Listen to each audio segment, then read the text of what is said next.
So before we begin this video, I would like to publicly state that this video is solely based upon theories, assumptions, and information that is provided on the internet. Everything that you may hear or see is all alleged and presented to the audience as they decide whether they think that is true or not. With that being said, let's begin this video. So the idea of an industry plant never been talked about as much as it was before today's artists and today's generation and the rise of the internet. See, a lot of us are so secretly obsessed and spellbounded by the majority of these entertainers that we will refuse to believe that our favorite artist could potentially be an industry plant. Now, Curtis Jackson, better known as 50 Cent, rose to prominence in the rap game and became a worldwide phenomenon in 2003. Now, before we analyze 50 Cent's rap career and how he began his career by dominating the mixtape circuit, we will first start by listening to community activist and internet influencer Charleston White explains how rappers are characters and portray an image in the rap persona that is being propagated. Homie, rappers aren't street. I don't give a how gangster their lyrics are. Their lyrics are supposed to be gangster, but the rapper is not supposed to be gangster. When you see Stone Cold Steve Austin in the ring wrestling, when you meet Stone Cold Steve Austin, that ain't the wrestler. He a different person in real life. The rapper life is not supposed to align with the lyrics. I don't know who taught us that. Tupac wasn't no gangster, but he rapped gangster like a mother. Ice Cube wasn't no gangster, but they rap gangster like a motherfucker. Dr. Dre wasn't no gangster, but rap gangster like a motherfucker. All these niggas rap gang, but they're not gangsters. I'm saying now you can rap gangster, kill a nigga this, and then when you get through rapping out the studio, you take off your costume. You get out of character. See, the rappers aren't getting out of character. They bringing the character, they rap character home with them. We need characters. We need Superman ain't really Superman. Shrek ain't really Shrek. We let the kids watch Shrek. The nigga who fucking taught it play Toy Story ain't really Toy Story. So yeah, we need them niggas just like we need the wrestling characters. We need the football characters. Nigga, we love Bruce Lee, but Bruce Lee can't whoop 100 niggas. We need them niggas to not be really as gangster as they rapping about. Because none of them really are anyway. This 12-year-old kid said, well, big homie, when I grow up, I'm going to take care of the hood. That's long before Nip came along, homie. I went and grabbed hold to the spearmint of earments while y'all hold on to the demonic lyrics of Nipsey. The gang-banging Nipsey. I'm going to turn all these into lesbians. That was just a character talking, homie. That nigga had a daughter. Nipsey was a guy that knew astrology. Earments. So we get stuck on the rap character and miss this great man. So they'll never write about Nipsey in a motherfucking history book, but they'll write about Earmus. And so our children be conditioned to this rap name and to miss that man's real name. Greatness, Earmus. Nip got killed. And man, great. So I went on a journey, homie. So it's easy for me to say the dead is dead, but homie, I don't speak ill on Earmus. That character. I know the man. I went and heard his mother. I heard kids. When he was 12 years old, he had a desire in his heart to do what he did. He had to play a character to do it. Nigga, I gotta play a character to do it. So it's easy for me to dispel. I come to assassinate those characters. So you ask, what would be 50 Cent's purpose of being an industry plant? My theory is that the elites use hip-hop as a weapon to target young black men, allegedly, utilizing a rapper's image, his likeness, his style, his influence, and popularity to appeal to young black men who are being raised in fatherless homes. As explained in the Crazy Bone video, Crazy Bone from the popular rap group Bone Thugs and Harmony, he read a shocking article that detailed how the majority of label owners who would have secret meetings with wardens and higher-ups who were invested into the prison industry had direct ties and relationships funding hip-hop so that it would lure black men into a lifestyle of crime, which would ultimately land them in prison. There was also an article written that surfaced on the internet of a secret CIA agent who asked to remain anonymous. He revealed that the CIA was behind hip-hop's fashion and hip-hop slang. The title reads, CIA financed 80s hip hop to corrupt American youth, admits ex-CIA agent. It says John Holmston, a retired CIA agent, has admitted this week on national Russian television that the CIA was behind the creation of the 1980s hip hop scene and financed major hip hop acts including NWA, African Bambaataa, and Grandmaster Flash and the Furious Five.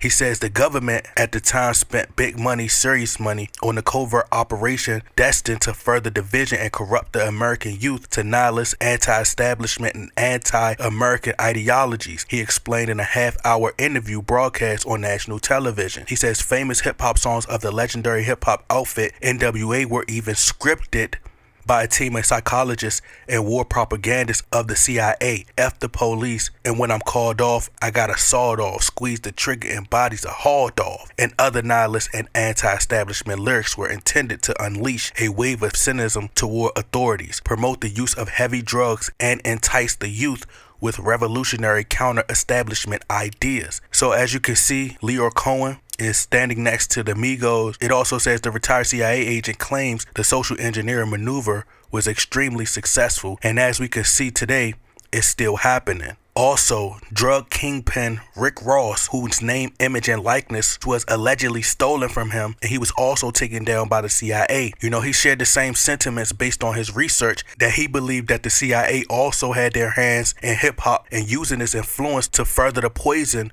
that's being pushed in the black community, which resorted into black deaths and mass incarceration. It says Rick Ross, the ex-drug kingpin, says the CIA is behind hip-hop's love affair with the drugs. It says no, not the rapper Rick Ross, but the actual cocaine kingpin whose artist name and persona was hijacked by Rick Ross the rapper. He should know. It says they were the guys who were behind me when I was selling drugs, Ross said of the CIA, and now they're behind hip-hop and rock and roll. As Charleston White explained about the character, the elites flipped it and used popular street guys who were at one point viewed as the street gods, who the young, impressionable, gullible young black men looked up to in the neighborhood. You know, they stole these drug lords' entire image, like a freeway Rick Ross, you know, recreated and manufactured their own rap characters and then put them on a national stage to broaden their reach, which would subconsciously convince these young black men to play the game. See, this is my theory on why the rapper 50 Cent name was taken from a well-known stick-up kid, a very popular robber in the neighborhood whose name was Kelvin Martin. And ironically, funny enough, one of 50 Cent's most controversial and popular singles that put him on everybody's radar was a song called How to Rob, where the track comically describes how he would rob famous people, just like the real 50 Cent, Kelvin Martin, who was known for, guess what? Robbing people. He was known for robbing people. After the death of Tupac and Biggie, for the most part, gangster rap had grown tired. I remember in the early 2000s, rap was mostly dominated by party music, uplifting, you know, fun-filled records with great energy. It wasn't until 2003 when 50 Cent came on the scene with this gangster persona, hip-hop had become dark again. A rapper with a bulletproof vest taunting his enemies, bragging and normalizing being shot 9 times as if he had 9 lives like a cat. Many men, no pun intended, wanted to be like 50 Cent, and the majority of them are now in the grave or in prison. See, in 1992, Interscope, who 50 Cent would eventually end up signing to, acquired the exclusive right to market and distribute the releases of hardcore hip-hop.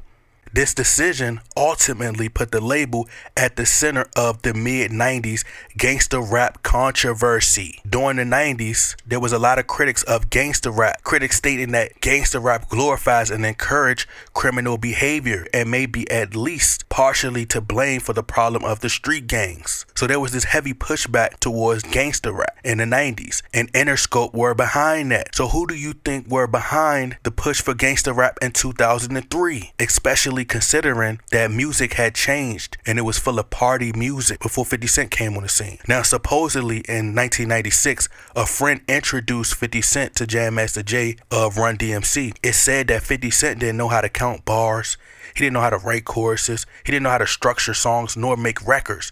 So basically, Jam Master Jay just signed anybody. But from there, he was featured in well-known rappers' videos.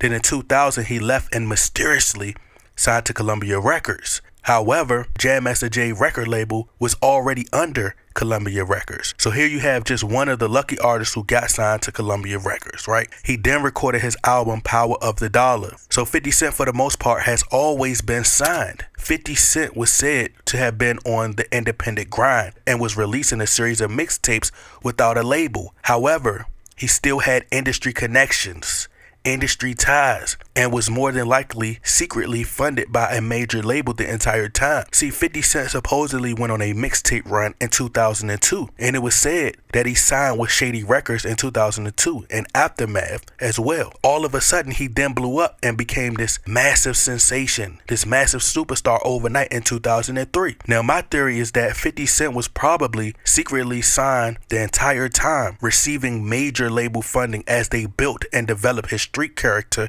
and his street rep. It added to the story, and his entire image was a facade. I believe that his so-called beef with Ja Rule was all staged to make 50 Cent the artist relevant. See, controversy and beef, it sells. 50 Cent needed that rival. You need a rival. Jay-Z, Nas, Tupac, Biggie, Batman versus the Joker. It stated that 50 Cent signed to Shady Records and was announced in June of 2002. However, it's also said that 50 Cent mixtape, which was also supposedly the mixtape that got 50 Cent discovered by Eminem and made Eminem want to sign him to Shady Records, was supposedly, and I say that with air quotes, released of May 21st, 2002. So you mean to tell me that 50 Cent put out a mixtape at the end of May of 2002, then magically the following month, he gets signed to Shady Records, and then Dr. Dre signed him. In the article, it also says, and this was a quote by Eminem, who says that 50 Cent's Power of the Dollar mysteriously, without a label, hit the Billboard Top 200. So his album was number 2 on Billboard without a major label. Let me repeat that. Without a major label, 50 Cent's album topped Billboard 200. And it was number 2 on the billboards without a major label. There are people who truly believe that this was all organic. But as we read in a DJ Booth article, it's very rare to see an artist blow up and chart on the billboards without major label funding. So the next year they then released Get Rich or Die Trying, and he became the hottest thing smoking. He had vitamin water, video games, tennis shoes, etc. As I said, it was also revealed that 50 Cent was shot 3 times. This article says this about all hip hop. He was shot once in each leg and one in the jaw. And the police records confirm that as well. But was said that he was shot 9 times to add to his mystique and to be pushed as this supervillain Marvel character who doesn't die. So if 50 Cent and his team would lie and exaggerate about him being shot 9 times, then what else could they be lying about?